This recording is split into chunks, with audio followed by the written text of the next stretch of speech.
As civilizations were emerging in Mesopotamia, Egypt, and South Asia, fascinating and even unique civilizations were also being established in East Asia.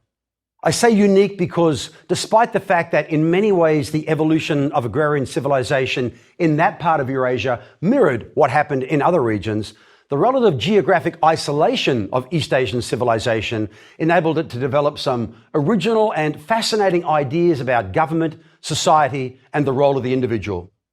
So let's begin our exploration of East Asian civilization with a consideration of the geographical and environmental characteristics that enabled these original ideas to emerge. When I use the term East Asia, I'm referring to a huge mainland area dominated by China, and also the Korean Peninsula, the long archipelago of Japan, and the thousands of other islands that populate the Yellow and South China Seas, including Taiwan. China is an enormous country with a total land area of more than 3 million square miles, with land borders 13,500 miles long and a coastline almost as long at 11,000 miles. China is the third largest country in the world after Russia and Canada. Given its great size, it is hardly surprising that China has a tremendous variety of topography, climate, and vegetation. This can most easily be grasped if we divide the country into 4 key regions: the Eastern Plains, the Northern Grasslands, the Southern Hill regions, and the mountainous and arid West. The Eastern region consists of densely populated alluvial plains that have been built up by China's 2 great river systems, those of the Yellow River, or Huanghe, and the Yangtze, which the Chinese call the Changjiang. It is within these eastern plains that much of China's long history has played out. Here is where the first farming cultures and cities in East Asia appeared, and where all of the ancient dynasties were located. To the north of these plains, along the edges of the Mongolian plateau, lie extensive steppe grasslands, an environment particularly suited to pastoral nomadism. Many powerful nomadic confederations did indeed establish themselves in this region, and as was the case all over Eurasia, the interaction between nomads and sedentary farming cultures added considerable dynamism to early Chinese history. The southern regions of China consist mostly of hill country and low mountain ranges that receive extensive rainfall, up to 60 inches a year in some places. This region is particularly suitable for rice cultivation, which grew naturally in the wild in the shallow tributaries and estuaries of the Yangtze River Valley catchment. It was later domesticated by early farmers so successfully that it has been the staple food for untold millions of Chinese people ever since. The 4th major geographical region of China is the mountainous and arid West, a place where the slow-motion tectonic collision of the Indian and Eurasian plates has produced tremendous mountain ranges like the Himalaya, the Karakoram, and the Tian Shan. These mountains were a formidable barrier to communication between China and the rest of Eurasia, partly because there are very few easy passes through them, and also because the mountains are interspersed with some of the harshest deserts on Earth, like the Gobi and the Taklamakan. This combination of geographical barriers has meant that for much of its ancient history, China was protected from competing civilizations in the West. So China was never actually incorporated into anyone else's empire until Europeans and their gunboats turned up in the 19th century.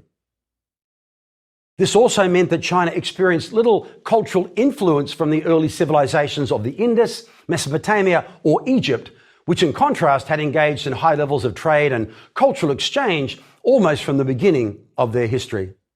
For centuries, China's occasional contact with the militarized nomads on its northern and western borders were its primary cultural conduit to the outside world. This relative isolation forced China's early dynasties to focus on internal cultural and ethnic integration rather than on external expansion. Probably the most significant geographical feature of all in understanding the emergence of civilization in China are its 2 major river systems, essentially 2 different cradles of East Asian civilization, that have tended to divide China into two distinct cultural halves. The southern regions are dominated by the mighty Yangtze River, the third longest in the world after the Nile and the Amazon, supporting some 500 million people in its vast catchment zone today as it flows nearly 4,000 miles from the Tibetan Plateau to the sea.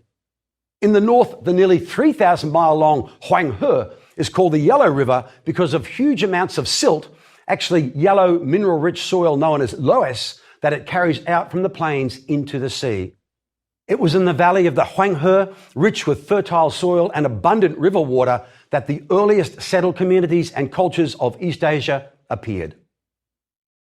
Archaeological evidence shows that by 7000 BCE, farmers had learned to domesticate a drought-resistant and very nutritious wild grass called millet. As we have seen, wherever the transition to agriculture was successfully made, sedentary populations increased, until by 5000 BCE, hundreds of villages were flourishing in the middle Huanghe Valley, growing millet, soybeans, mung beans, and hemp to make clothing, and depending on domesticated pigs, cattle, sheep, and ducks. The complex farming culture that operated in these villages is known to archaeologists as the Yangshao culture, identified through its very fine painted pottery and distinctive bone tools. Some 200 Yangshao villages have been excavated by archaeologists, but the first, and still probably most significant, was discovered in 1952 at Banpo, not far from the modern Chinese city of Xi'an. At Banpo, excavators uncovered well-constructed pit houses dug about 3 feet into the ground to provide stability and warmth, with sides and roofs made of thatched vegetation. And also cemeteries in which the dead were buried with various useful household objects, suggesting some sort of a belief in an afterlife. This evidence also suggests that Yangshao communities were relatively egalitarian. Although men held economic and political power in the community, we can tell from the types of goods found in male and female graves that women also had relatively high social status. I will have more to say about the ambiguous nature of early Chinese gender relations in a few moments. As populations continued to increase and society became more complex, a new and more sophisticated agrarian culture emerged in the Huanghe Valley after roughly 3000 BCE, which archaeologists call the Longshan culture. The Longshan were responsible for the domestication of a new species that was destined to have a significant impact on world history, the silkworm. By sometime around 2700 BCE, and perhaps even earlier, the Longshan people had learned to unwind silk from the cocoon of a very special species of silk moth caterpillar and spin this into fiber they could use for weaving cloth. Longshan settlements were larger than Yangshao villages, and several of them were walled, evidence perhaps of increasing conflict between settlements, or more probably with militarized nomads to the north. Longshan craftsmen made significant advances in pottery manufacturing, using a wheel to throw the clay on, and both bronze metallurgy and jade carving also appeared in some tombs, evidence of increasing social hierarchy. The absence of any early irrigation structures suggests that rainfall was sufficient for growing crops, surmise supported by the discovery of canals to control flooding along the Huanghe. But between 2500 and 1500 BCE, the climate of the Huanghe Valley gradually changed from warm and humid to cooler and more arid. This led to significant population increase in the heart of the Huanghe Valley, as early farmers were forced to migrate into the still sustainable areas from increasingly arid regions further afield, similar to the process that occurred in the Indus Valley. Early in the second millennium, a new culture appeared in the Huanghe Valley, a culture that has been tentatively identified with a dynasty named the Xia in certain ancient Chinese texts. One such text is the Shizhi, the first ever history of China, completed by the wonderful early Han Dynasty historian Sima Qian in the 2nd century BCE. Before we discuss evidence for the Xia, let me say something about the meaning of the word dynasty here, the administrative structure that would now essentially dominate Chinese and East Asian history for the next 4,000 years. Politically, a dynasty is a succession of rulers who come from the same family or clan for several generations.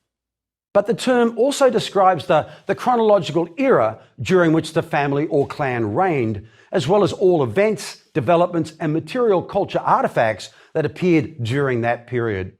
So we talk about Zhou Dynasty philosophies, or Han Dynasty iron, Ming Dynasty vase, and so on. For centuries, Chinese scholars assumed the Shang Dynasty to have been only a legendary creation of early authors like Sima Qian. But archaeological discoveries made in 1959 at the site of Erletao near Luoyang gave material support to the stories.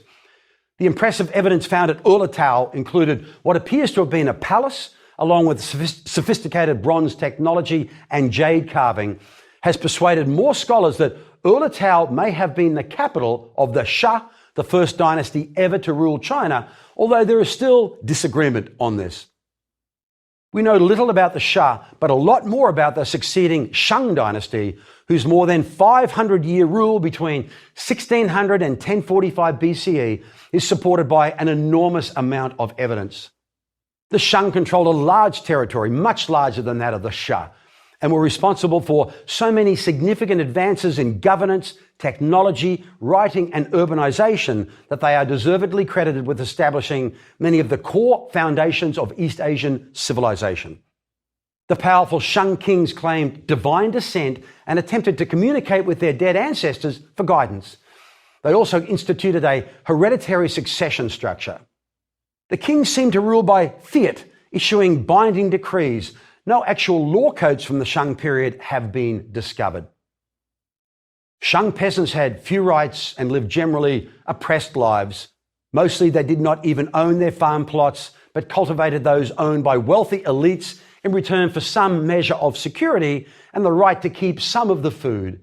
The peasants were also subject to regular conscription by the state to provide military service or to work on large public works programs.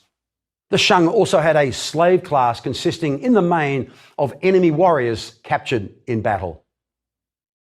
The Shang kings practiced large-scale human sacrifice at the time of their burials, and it was often slaves who were sacrificed during the great royal funerals. Sometimes they were killed first and then buried. In other cases, they were buried alive. All this demonstrates that the Shang had established a rigid pyramidal society with the king on top, followed in descending order by the members of his family, a noble class, court officials, local aristocrats, peasants, and slaves. As was the case in Mesopotamia and Egypt, with the increase in the size and complexity of the state and the requirement to keep records, scribes and other administrators were able to use their skills to obtain enhanced position and status. Another important element that emerged in Shang society has parallels with ancient India, the role of the extended family. This became particularly influential in Chinese society because families venerated both their living and their dead ancestors. They believed that the spirits of ancestors passed to another realm from which they could protect their surviving family members if the descendants showed them proper respect.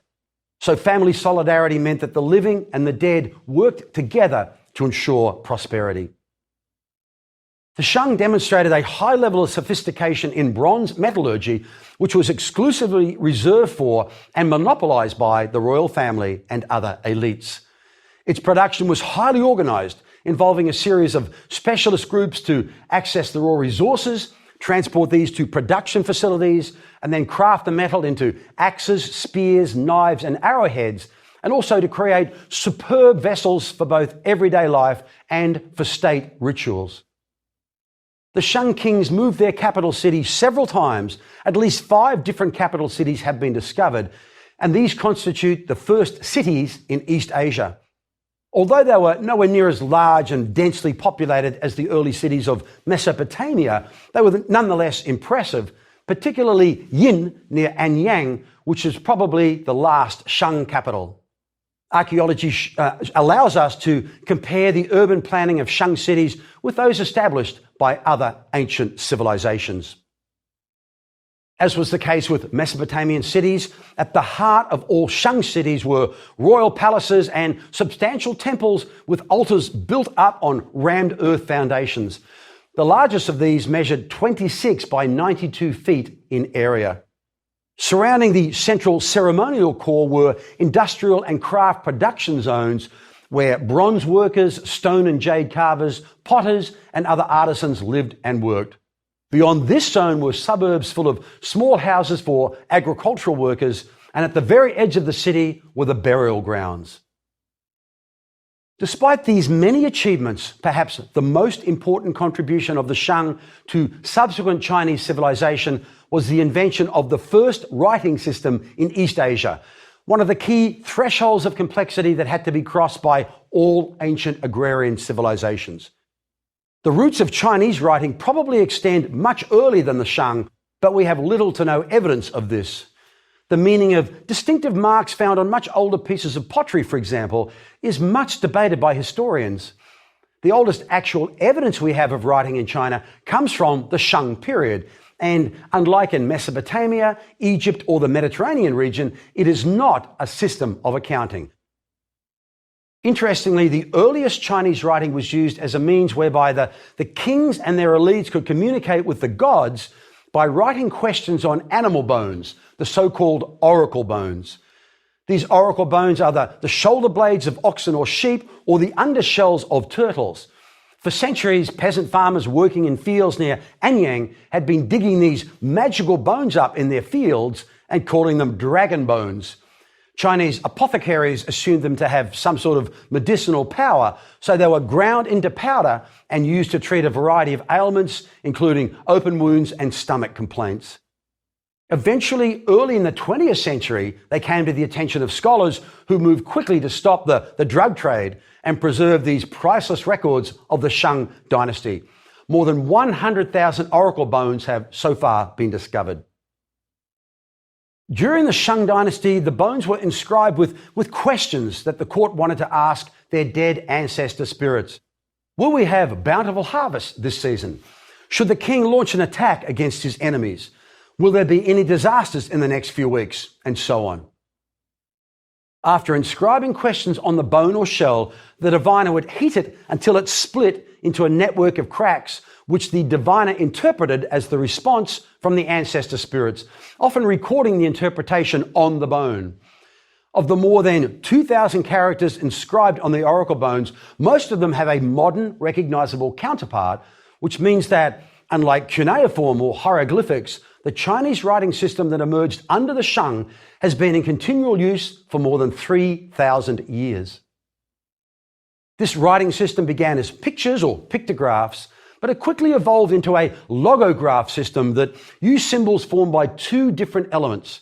One element describes the meaning of the symbol, while the other element gives some hint as to how this symbol should be pronounced. However, over the millennia, these ancient sounds have changed considerably, so that it is virtually impossible today to know how the ancient Chinese pronounced some of their characters.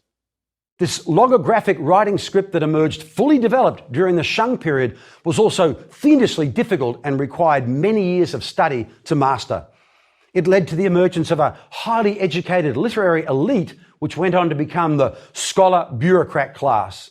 These were the great Confucian scholars who came to dominate subsequent Chinese and East Asian government and culture.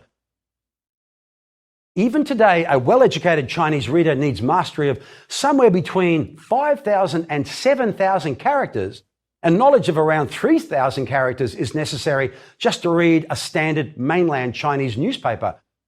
No wonder the early scholars who learned to master this challenging system soon acquired great respect and power in ancient Chinese society, similar to the powerful scribal classes that also appeared in Mesopotamia and Egypt. Although, frankly, the difficulty of the Chinese written language was on another level altogether. Evidence contained on the oracle bones, along with other archaeological discoveries, also provide tremendous insight into gender relations during the Shang dynasty. Of the 700 or so personal names recorded on Shang oracle bones, 170 of them are women's names, which seems to suggest that this was a relatively gender egalitarian society, at least amongst the elites. Of particular interest was the discovery in 1976 of the tomb of a very intriguing elite woman, Lady Fu Hao. Lady Hao lived around 1200 BCE and may have been one of the wives of King Wu Ding, because she is mentioned in several of his oracle bone inscriptions. According to these inscriptions, she was an extraordinary woman. She supervised state rituals, had her own estate outside the capital, and personally led military campaigns, including an army of 13,000 troops against the Qiang barbarians in the west. Lady Howe's tomb was only small and, intriguingly, was not located within the confines of the royal cemetery, but it was filled with an astonishing array of artifacts. As one of the few Shang tombs so far discovered that was not robbed sometime in the ancient past, it has provided a rich treasure trove for archaeologists. 16 humans were sacrificed at the burial, including men, women, and children, and the tomb contained 460 superb bronze objects, 750 jade objects, 70 stone sculptures, 500 hairpins, and nearly 7,000 cowrie shells, probably used as money during the Shang dynasty. In every way, then, this is evidence of an extraordinary and powerful woman. Yet, despite Lady Howe's wealth and eminence, one of King Wu Ding's oracle inscriptions notes that she was unlucky in childbirth because she gave birth to a girl. It's a reminder for us of just how ambiguous evidence about ancient gender relations can be. The Shang kings used their strong military to suppress other regional powers and to demand tribute and slaves from rival states. But ultimately, they were unable to deal with the increasingly powerful Zhou state, which controlled the Wei River Valley in the west. In time, the Zhou military came sweeping out of the Wei Valley and destroyed the Shang after accusing the last Shang king of being a criminal obsessed with women, wine, and tyranny. The beheading of the Shang king in 1045 BCE marks the end of the Shang and the beginning of the Zhou dynasty, which would go on to rule China for the next 800 years. The arrival of the Zhou marks a new phase in the way elites validated their violent seizure of power. The Zhou promoted the idea that there was a parallel between affairs on earth and affairs in heaven, and that divinities in heaven had the ability to bestow power upon terrestrial political regimes. Indeed, the Zhou claimed to have received the mandate of heaven, arguing that heavenly support was bestowed or withdrawn as a direct result of the quality of leadership. So long as leaders ruled conscientiously and ethically and observed all rites and rituals necessary for the maintenance of order, they would continue to enjoy the mandate. Ineffective leadership would unsettle not just the earthly realm, but indeed the entire cosmos. And the divine powers in heaven who sit in impartial judgment over the affairs of the world would have to withdraw their support. This mandate of heaven political theory, articulated by the Zhou, just the latest in a long line of experiments in governance we have observed, became a mechanism for validating the power of successful dynasties, even those formed by a coup d'etat. It would go on to dominate Chinese imperial politics for the next 3,000 years until the abdication of the last emperor in 1912. Because the territory of the Zhou state was much larger in area than that of the Shang had been, the Zhou put in place a decentralized administrative structure in which local leaders were allowed to rule their own kingdoms so long as they supported the Zhou with tribute and troops. For several centuries, this structure worked surprisingly well, but eventually regional leaders amassed enough power to set up their own bureaucracies and military forces. Iron metallurgy had begun to spread into China after the 9th century, so that over time regional armies became better armed and with more lethal weapons, and also became less inclined to support the weakened Zhou royal family. By the 8th century BCE, all sense of unity had disappeared and widespread conflict broke out between the regional kingdoms, conflict that was destined to last for the next 500 years. This half millennium of civil warfare in China is divided into the spring and autumn period, during which the state was especially fragmented, and the aptly named Warring States period, in which 7 states contended for dominance. These were tumultuous historical eras in which, nevertheless, important social, technological, and philosophical advances were made, further evidence of the critical role of conflict in promoting innovation. Socially, it now became possible for land to be purchased rather than just inherited, which meant that a wealthy merchant middle class began to emerge to challenge the inherited and hitherto unquestioned status of the nobility. The peasants were excluded from all this, of course. They were tied to their villages as tenant farmers of the elites and generally worked plots so small that there was no chance of creating a surplus. This was also an extraordinarily creative age for Chinese philosophy, as intellectuals pondered the sorry state of Chinese affairs and considered the best way to end the almost continuous warfare and restore effective and ethical governance to the state. So many philosophers were active that the period has come to be known as the 100 Schools of Thought, and a handful of these schools have gone on to dominate Chinese thinking ever since, notably Confucianism, Taoism, and legalism. In an attempt to create a more ethical leadership class, a lower-level aristocrat from the state of Lu, Kongfuzi, better known as Confucius in the West, attempted to redefine the criteria for status in society. He argued that a superior individual was not necessarily someone born into a superior class, but someone who had attained the rank of junzi or princeling through pursuing high levels of intellectual and ethical cultivation. Now, scholars have wrestled with the precise meaning of Confucian philosophy for the past 2,500 years because it is ambiguous and not clearly articulated in the key Confucian text, the Analects. On the one hand, the sage does seem to be offering an argument in favor of the maintenance of a hierarchical society headed by a noble class and is dismissive of anyone engaged in business or trade or seeking profit.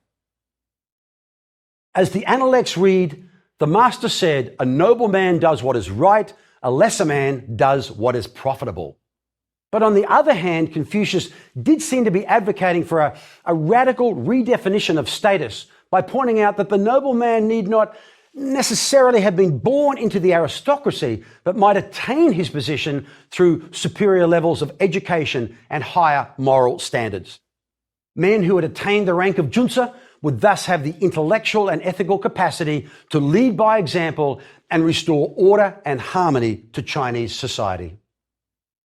An alternative to the educational activism of the Confucians was the ideology proposed by the Taoists, who were more pessimistic about the ability of humans to construct harmonious, ordered societies. Not really trusting governments, the Taoists proposed instead that humans need to modify and tailor their behavior to live in harmony with the Way, the great, nameless, intensely creative force at the heart of the universe. Taoists assert that we need to detach ourselves from our immediate concern with the tedious and ultimately trivial aspects of everyday life and learn to live in harmony with the cosmos and with other humans in civil society by retreating from engagement with the world of politics and society. It was human striving, ambition, and activism that had brought the world into the chaotic warring states period in the first place, they felt. So the proper response was to cease striving and live as simply as possible. Attractive as both Confucianism and Taoism have been to East Asian people ever since they first emerged some 2,500 years ago, it was a very different philosophy that ultimately succeeded in reuniting China. One of the warring states, the powerful Qin from northwestern China, adopted the ideology of legalism, which insisted on achieving social cohesion through the application of strict laws and harsh collective punishments. For legalists, the foundations of a state's strength were the military and agrarian sectors, and they sought to channel as many individuals as possible into those occupations and away from socially useless professions like education, philosophy, or commerce. Using often brutal legalist tactics, it was the Qin who finally succeeded in 221 BCE in reuniting China and establishing their own short-lived but astonishingly successful Qin dynasty.